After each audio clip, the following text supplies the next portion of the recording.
حجرہ شاہ مقیم میں رہنما مسلم لیگ نون سابق وائس چیئرمین ضلع کونسل اکاڑا راؤ سعد اجمل خان کی آمد ہوئی، جہاں حجرہ شاہ مقیم پریس کلب کے صحافیوں سے خصوصی میٹنگ کرتے ہوئے علاقائی ملکی سیاسی صورتحال پر اظہار خیال کیا گیا۔ مزید تفصیلات جانتے ہیں میاں مزمل منیر کی اس رپورٹ میں۔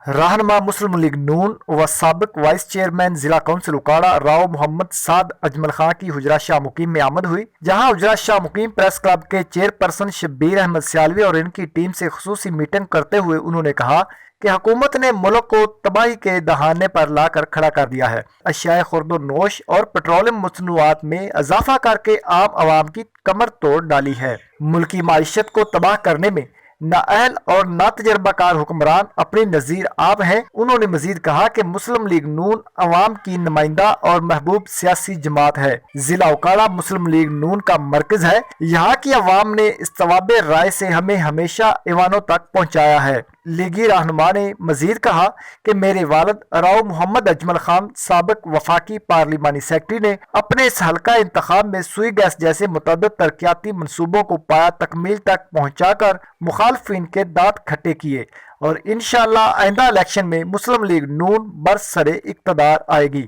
کیمرامین شفقت علی کے ساتھ میاں مزمل منیر، MM5 نیوز، حجرہ شاہ مقیم۔